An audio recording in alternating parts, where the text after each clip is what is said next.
مضل له ومن يضلل فلا هادي له. أشهد أن لا إله إلا الله وأشهد أن محمدا عبده ورسوله صلى الله عليه وسلم. اللهم صل وسلم على هذا النبي الكريم وعلى آله وصحبه أجمعين. أما بعد، فيا عباد الله أوصيكم وإياي بتقوى الله فقد فاز المتقون. فقال الله تعالى في القرآن الكريم: نعوذ بالله من الشيطان الرجيم، بسم الله الرحمن الرحيم.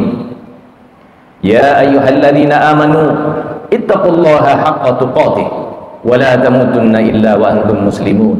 Sadaqallahul azim. Bapak-bapak, saudara-saudara sidang jamaah Jumat rahimakumullah, mari sama-sama kita kembali bersyukur kepada Allah Subhanahu wa taala. Banyak orang yang dipanggil untuk datang ke masjid-masjid Allah ini, namun mereka datang ke masjid Allah barangkali karena mereka pada saat ini sedang terbaring sakit. Allah cabut sebagian nikmat dari mereka, nikmat kesehatan. Orang-orang dipanggil Allah untuk datang ke masjid-masjid pada hari ini, tapi mereka tidak datang ke masjid Allah barangkali karena mereka sedang dalam perjalanan. Allah cabut sebagian nikmat dari mereka, nikmat kesempatan. Ada orang yang dipanggil untuk datang ke masjid Allah pada hari ini, mereka tidak dalam keadaan sakit, mereka tidak dalam keadaan berperjalanan, akan tetapi mereka tidak datang ke masjid-masjid Allah barangkali karena Allah cabut sebagian nikmat dari mereka, yaitu keimanan dan keislaman. Padahal Rasulullah SAW pernah bersabda, "Man mata wa huwa ya'lamu an la ilaha illallah dakhala al-jannah." Barang siapa yang mati dan dia tahu la ilaha illallah, masuk surga. Syarat untuk masuk surga adalah mengetahui, memahami, mengucapkan la ilaha illallah, dan itu hanya dilakukan oleh orang-orang Islam, orang-orang yang beriman saja. Karena itu nikmat yang paling besar yang kita syukuri adalah bahwa kita berada dalam keadaan beriman dan Islam, insya Allah sampai akhir masa nanti. Salawat beserta salam kita kirimkan untuk junjungan kita Nabi besar Muhammad sallallahu alaihi wasallam. Allahumma salli ala Muhammad wa ala Muhammad. Bapak-bapak, saudara-saudara sidang jamaah Jumat rahimakumullah, Ramadan hampir berakhir. Di antara kita ada yang sudah memaksimalkan ibadahnya, membaca Al-Qur'annya, sholat malamnya, bersedekahnya. Betapa besar pahala yang akan diperoleh oleh orang-orang yang berpuasa dengan penuh keimanan pada bulan ini. Sebagian di antaranya mungkin tak akan lagi berjumpa dengan bulan Ramadan di tahun yang akan datang. Ramadan akan berakhir, bulan penuh rahmat ini akan melewati kita. Kemudian kita akan hidup lagi di dunia kita, di bulan-bulan lain.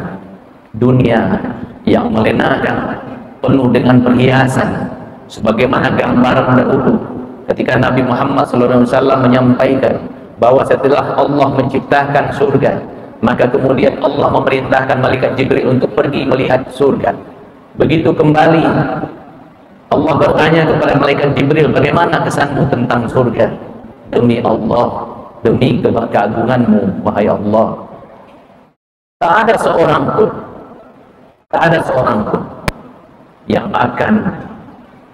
yang tidak beringinan masuk dalam surga. Kemudian Allah hiasi jalan menuju surga dengan segala sesuatu yang tidak menyenangkan. Kemudian Allah perintahkan malaikat kembali untuk pergi ke surga. Setelah itu malaikat ditanya, bagaimana pendapatmu sekarang? Malaikat kemudian menjawab, aku khawatir ya Allah, tak seorang pun manusia yang berminat untuk masuk surga. Dan sebaliknya untuk neraka, aku khawatir karena Allah hiasi jalan menuju ke neraka dengan segala sesuatu yang menyenangkan manusia, maka malaikat khawatir tak seorang pun yang luput dari neraka itu. Itulah dunia kita ini, begitu melenakan. Akhir daripada kehidupan ini kita akan jumpai ujungnya adalah penyesalan. Orang-orang yang kafir akan menyesal mereka kenapa tidak beriman. Orang-orang yang beriman akan menyesal kenapa tidak memaksimalkan amalannya selama hidup di dunia. Tak dapat kita membayangkan bagaimana akhir kehidupan orang kafir nanti ketika menghadapi hari akhirat. Tak peduli siapapun dia di dunia ini, sekaya apapun dia, sehebat apapun dia, sepopuler apapun dia, sebesar apapun kekuasaannya, orang yang paling berkuasa di dunia ini, putih kata dia, putih kata dunia, hitam kata dia, hitam kata dunia. Tidak terbayangkan bagaimana orang-orang yang saat ini zalim, menghukum, menyerang, membunuh, menghancurkan saudara-saudara kita yang ada di Palestina sana. Tidak mereka izinkan bantuan sekedar makanan untuk masuk ke sana. Mereka biarkan anak-anak mati meregang nyawa. Mereka hancurkan rumah sakit. Mereka tembak para dokter yang ada di situ. Mereka berbuat semaunya. Lalu manusia memperhatikan dengan tidak dapat berbuat apa-apa. Tidak tahu kita, tak bisa kita membayangkan orang yang zalim itu bagaimana keadaannya ketika datang malaikat maut menjemputnya. Bagaimana ketika malaikat maut mulai menarik nafasnya bagaikan batang penuh dengan duri, dimasukkan ke kerongkongan, kemudian ditarik sekuat-kuatnya, terbawa daging yang terbawa, tinggal yang tinggal. Betapa sakitnya. Maka kematian jauh lebih sakit daripada itu, lebih sakit daripada digergaji, diiris, dihancurkan, dilindas oleh kendaraan berat. Tak terbayangkan bagaimana orang-orang yang tak percaya kepada Allah itu, tak kala mereka diusung untuk masuk ke dalam kubur, tak kala mereka ditanyakan oleh malaikat nanti, ma rabbuka, mereka tidak mampu menjawabnya. Selama dalam kehidupan dunia mereka tidak tahu dengan Allah, tidak mengingat Allah, tidak membawa Allah. Maka ketika mereka tidak menjawabnya, malaikat akan memukul kepalanya, hancur kepalanya. Dia akan berteriak, dan teriakannya akan didengarkan oleh seluruh makhluk terkecuali jin dan manusia. Tak dapat kita bayangkan bagaimana orang-orang yang sombong itu. Hilang kesombongannya, hilang kemuliaannya, hilang kekayaannya, hilang pangkatnya, jabatannya, hartanya. Maka tak kala waktu itu telah sampai, keadaan mereka seperti apa. A'udzubillahi minasyaitonirrajim. Allah gambarkan dalam Al-Quran, walau tara idzal mujrimuna nakisu rusihim 'inda rabbihim rabbana absarna wa sami'na farji'na na'mal salihan inna muqinun. Alangkah ngerinya saudara-saudara, bapak-bapak kaum muslimin, alangkah ngerinya tak kala kita menyaksikan nanti mereka kemudian berkata, walau tara idzal mujrimun, bagaimana orang-orang berdosa kemudian berkata, Rabbana absarna, sesungguhnya ya Allah kami telah melihat. Terbayang oleh mereka bagaimana perbuatan mereka di dunia, terbayang oleh mereka bagaimana ajaran Islam yang telah sampai ke telinga mereka. Rabbana absarna wa sami'na farji'na na'mal salihah, kembalikan kami ke dunia ya Allah agar kami beramal soleh. Sesungguhnya sekarang kami telah yakin. Penyesalan, walaupun mata mengeluarkan darah, menangis dengan air mata darah, satu detik pun tidak akan dikembalikan ke dunia. Allah telah menyampaikan, inna anzarnakum azaban qariba yauma yanzurul mar'u ma qaddamat yadah wa yaqulul kafiruna ya laitani kuntu turaba. Allah telah sampaikan, sesungguhnya kami telah memperingatkan engkau wahai orang kafir dengan siksa yang dekat. Kehidupan di dunia ini hanya 60, 70, 80 tahun, dekat sekali, sementara di akhirat selamanya. Kami telah memperingatkan kalian wahai orang kafir tentang siksa. Kami telah memperingatkan kalian. Dan pada hari manusia telah melihat apa yang telah diperbuat oleh kedua tangannya. Dan orang-orang kafir itu setelah melihat bagaimana apa yang telah dia kerjakan di dunia, bagaimana siksa yang ada di depan mereka, kemudian mereka berkata, alangkah baiknya seandainya kami ini jadi tanah saja, tidak perlu hidup, tidak perlu dimatikan, tidak perlu dibangkitkan. Itulah penyesalan yang terbesar yang akan dialami oleh orang-orang kafir. Belum berakhir di situ, siksa kubur akan berlangsung sampai hari kiamat. Dia hidup di dunia 70, 80 tahun, 90 tahun. Dia akan berada dalam kubur sampai hari kiamat. Selama dalam kubur dia akan disiksa, pecah kepalanya, kemudian dibuat utuh kembali, kemudian pecah lagi, kemudian dipukul lagi, pecah lagi. Berapa lama sampai hari kiamat? Boleh jadi kiamat akan datang 500 tahun lagi, maka orang itu akan disiksa 500 tahun lamanya.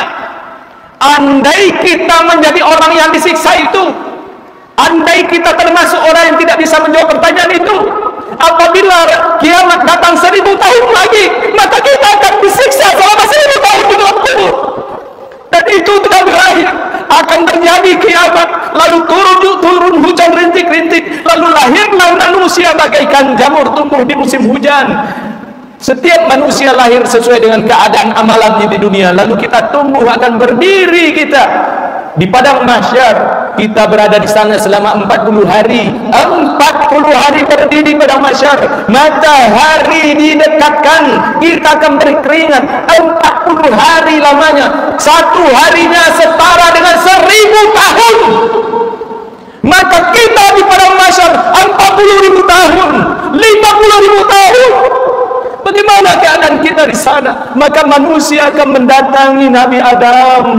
Wahai Adam, engkau adalah manusia pertama. Allah muliakan engkau. Allah perintahkan malaikat sujud kepada engkau. Berdoalah kepada Allah agar membukakan kepada kami jalan menuju ke surga.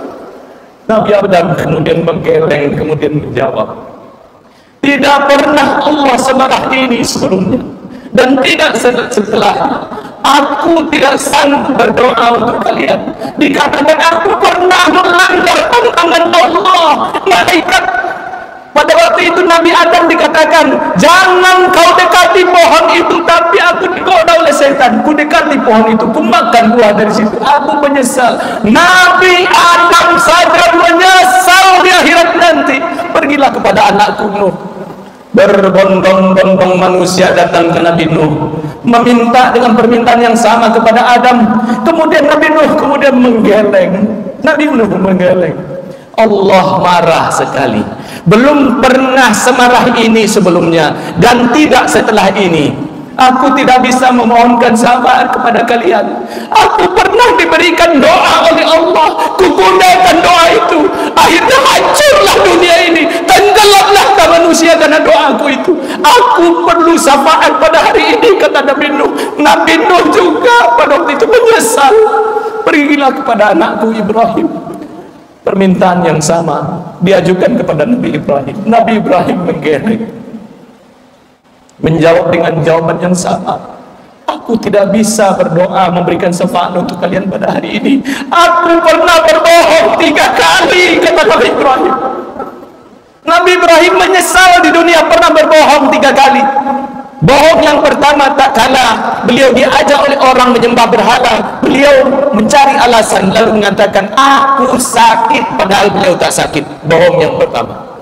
Bohong yang kedua, ketika orang-orang pergi, maka Nabi Ibrahim mengambil kampak lalu menghancurkan Tuhan-Tuhan mereka, kemudian menempatkan kampak itu pada Tuhan mereka yang paling besar, pada patung yang paling besar. Orang pulang lalu melihat hancur Tuhan-Tuhan mereka, patung-patung mereka, maka mereka langsung curiga Ibrahim yang melakukan. Ibrahim kemudian dipanggil, lalu ditanya, apakah engkau yang menghancurkan berhala-berhala kami? Nabi Ibrahim menjawab, iya, yang paling besar yang menghancurkannya. Padahal beliau yang menghancurkannya, beliau berbohong, dan bohong itu disesali oleh Nabi Ibrahim di akhirat nanti. Kebohongan dalam rangka kebaikan. Bohong yang ketiga, melewati sebuah wilayah di mana rajanya sangat kejam, suka dengan perempuan. Apabila ada perempuan cantik, maka dia minta diperistri, tidak bisa ditolak. Apabila perempuan itu sudah bersuami, dibunuh suaminya. Siti Sarah cantik jelita, maka Nabi Ibrahim berkata kepada Siti Sarah, wahai istriku, kalau orang nanti bertanya engkau siapa, katakanlah engkau adalah adikku. Kalau orang bertanya ini siapa, katakan aku adalah abangmu. Itu yang terjadi. Untuk apa? Supaya terhindar dari pembunuhan raja yang zalim. Maka memanglah akhirnya ada orang yang datang lalu membawa mereka kepada raja itu. Raja bertanya, engkau siapa? Aku adalah kakaknya, dalam rangka menyelamatkan diri. Bohong itu pun disesali oleh Nabi Ibrahim. Aku sendiri perlu syafaat pada hari ini. Pergilah kepada anakku Musa. Nabi Musa menjawab demikian, aku pernah membunuh orang yang tidak berhak aku membunuhnya.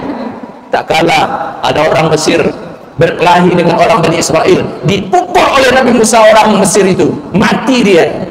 Disesali oleh Nabi Musa, pergilah kepada anakku Isa.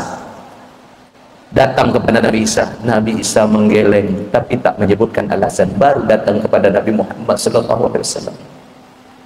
Kemudian Nabi Muhammad SAW akan sujud kepada Allah. Sujud dalam waktu yang lama, dari Jumat sampai ke Jumat. Kemudian Allah akan berfirman, wahai Muhammad, angkat kepala engkau, mintalah engkau akan diberi, minta syafaat engkau akan diberi syafaat. Rasulullah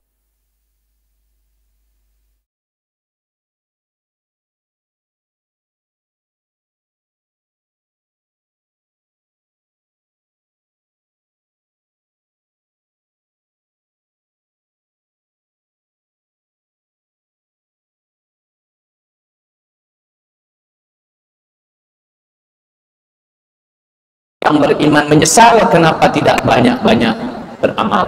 Orang kafir menyesal kenapa dia tidak beriman. Bahkan nabi-nabi pun menyesal ketika sudah berada di hadapan Allah Subhanahu wa taala. Marilah kita berusaha bulan Ramadan yang tinggal beberapa hari ini kita manfaatkan sebesar-besarnya untuk perbekalan kita menghadap Allah Subhanahu wa taala. Fattabi'u ya ulil albab la'allakum turhamun. Bismillahirrahmanirrahim. Allahumma shalli ala Muhammad. Alhamdulillah.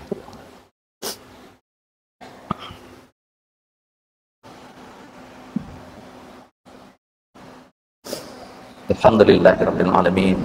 Wassalatu wassalamu ala asrafil anbiya'i wal mursalin wa ala alihi washabihi ajmain. Asyhadu an la ilaha illallah wa asyhadu anna Muhammadan abduhu wa rasuluh sallallahu alaihi wasallam. Allahumma salli wa sallim ala nabil karim wa ala alihi wa sahbihi ajma'in. Allahumma salli ala Muhammad wa ala ali Muhammad. Amma ba'du fa ya ibadallah, usikum wa iyaya bitaqwallah faqad fazal muttaqun. Qala Allah ta'ala fil Qur'anil Karim, na'udzu billahi minasyaitonir rajim. Bismillahirrahmanirrahim. Wal 'asr innal insana lafi khusr illa alladziina amanu wa 'amilus shalihat wa tawassaw bil haqq wa tawassaw bis sabr. Sadaqallahul azim.